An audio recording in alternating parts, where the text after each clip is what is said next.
যে নাহিদ সাহেবের বাবা উনি বাজার দখল করছেন, ওনারা আনন্দ মিছিল করেন, ওনারা বিএমডাব্লিউ গাড়ি দিয়ে ঘুরেন। বর্তমান জাতীয় নাগরিক পার্টি তারা আওয়ামী লীগকে পুনর্বাসনের দায়িত্ব নিয়েছে। আমরা স্পষ্ট বলছি, যে ছাত্ররা পড়ার টেবিলে থাকার কথা, যে ছাত্ররা বড় বড় সচিব হওয়ার কথা, তারা যদি রাজনৈতিক মাঠে চলে আসে, রাজনীতি করতে চায়, তাহলে আগামীর ভবিষ্যৎ কি হবে? বর্তমানে বাংলাদেশে নতুন আরেকটি রাজনৈতিক দল এসেছে, আমরা এতে খুশি এবং আনন্দিত। কেন এই কথাটি বলছি একটু পরিষ্কার করছি। যখন রাজনৈতিক ময়দানে কম্পিটিশন বেড়ে যায়, তখন জনগণের উন্নয়ন হয়, জনগণ ভালো কিছু পাওয়ার আশা করে। কে কার থেকে ভালো জনগণকে সেবা করতে পারে, কে কার থেকে ভালো বেশি পরিকল্পনা জনগণের সেবার ক্ষেত্রে প্রয়োগ করতে পারে, সেই কম্পিটিশন শুরু হয়। আমরা দেখতে পেলাম আমাদের 24-এর গণ অভ্যুত্থানে যাদেরকে আমরা নায়ক বানিয়েছি, আমাদের ছোট ভাইয়েরা ঢাকা বিশ্ববিদ্যালয়ে পড়াশোনা করেছে, সেখান থেকে তারা কোটা আন্দোলনের মধ্য দিয়ে এক দফার আন্দোলন, সরকার পতনের আন্দোলনে তারা মহানায়ক হয়েছে। হুট করেই তারা রাজনৈতিক দল গঠন করলেন, ধন্যবাদ জানাই, শুভেচ্ছা জানাই। তবে হ্যাঁ, আমরা জানতে পারলাম যে রাষ্ট্রীয় খরচে রাষ্ট্রীয় বাস ব্যবহার করে বিভিন্ন জেলা থেকে তাদের এই সমাবেশে ছাত্রদেরকে জড়ো করেছে। তো এভাবে যদি রাষ্ট্রীয় খরচ এবং রাষ্ট্রীয় যানবাহন ব্যবহার করে রাজনৈতিক দল গঠন করা হয়, সেটা আপনারা ভালো করেই জানেন, এটা কিংস পার্টি বলে। বিগত সময়ে বাংলাদেশে বেশ কয়েকটা কিংস পার্টি তৈরি হয়েছে।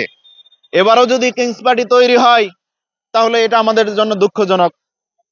যে ছাত্ররা পড়ার টেবিলে থাকার কথা, যে ছাত্ররা বড় বড় সচিব হওয়ার কথা, যে ছাত্ররা সচিব হয়ে এদেশের গুণগত পরিবর্তন ঘটানোর কথা, চোর চোট্টা আমলাদেরকে বিতাড়িত করে সেই চেয়ারে বসে দেশকে গতিশীল করার কথা, তারা যদি রাজনৈতিক মাঠে চলে আসে, রাজনীতি করতে চায়, তাহলে আগামীর ভবিষ্যৎ কি হবে? আগামীর দেশ পরিচালনায় কি হবে? আমরা একটু জানতে চাই, আমরা একটু তাদের কাছে প্রশ্ন রাখতে চাই।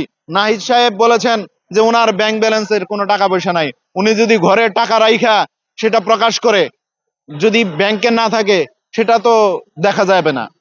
এই ধরনের কাজ যদি ওনারা করে থাকে, তখন আমরা শুনতে পেলাম যে নাহিদ সাহেবের বাবা উনি বাজার দখল করছেন, ওনারা আনন্দ মিছিল করেন, ওনারা বিএমডাব্লিউ গাড়ি দিয়ে ঘুরেন, ওনারা বড় বড় দামি দামি রেস্টুরেন্টে খাবার খান, দামি দামি পোশাক পরেন। হান্নান মাসুদের চোখের চশমা, যে চশমার দাম প্রায় 28,000 টাকা, এত টাকা ওনারা টিউশনি করে পান। আমরা অবাক হয়ে যাই। এরকম টিউশনি দুই একটা থাকলে আমাদেরকেও দিয়েন, আমরা টিউশনি করাবো। আমরা যখন ছাত্র ছিলাম, এরকম টিউশনির কোনো বেতন পাই নাই, 1 থেকে 2 হাজার টাকা পেয়েছি। তা আপনারা যদি এরকম টিউশনির টাকা দিয়ে রাজনীতি করেন, সেটা তো আসলে রাষ্ট্রের জন্য খুব উপকারজনক আমাদের মনে হচ্ছে। আর আমাদেরকে আপনারা দাওয়াত করেছিলেন, দেখলাম আপনারা আপনাদের স্লোগান দিচ্ছেন, আপনারা আপনাদের কাজ করছেন, সবকিছু করছেন। আমাদেরকে দর্শক হিসেবে আপনারা সেখানে নিয়ে গেছিলেন, আমাদের কাছ থেকে কোনো পরামর্শের জন্য আপনারা নিয়ে যান নাই। আমাদের সাথে কোনো ধরনের যে বন্ধুত্ব, মানে আন্তরিকতা, বন্ধুত্ব রাজনৈতিক দলগুলোর সাথে, সেই জায়গা থেকে আপনারা নেন নাই। আপনারা কি করছেন সেটা দেখানোর জন্য আমাদেরকে নিয়ে গেছেন। আমরা রাজনৈতিক মাঠে দীর্ঘ সময় যাবত আছি, কেউ স্বাধীনতার আগে থেকে আছে, কেউ স্বাধীনতার পরে, কেউ হয়তো এক যুগ যাবত আছে। সবাই রাজনৈতিক মাঠে আছে, জনগণের জন্য কথা বলে। বিগত 17 বছরে সবাই নির্যাতন নিপীড়নের শিকার। আপনারা শুধু ওই 36 দিন নির্যাতন নিপীড়নের শিকার হয়েছেন, তাই ভুলে যাবেন না।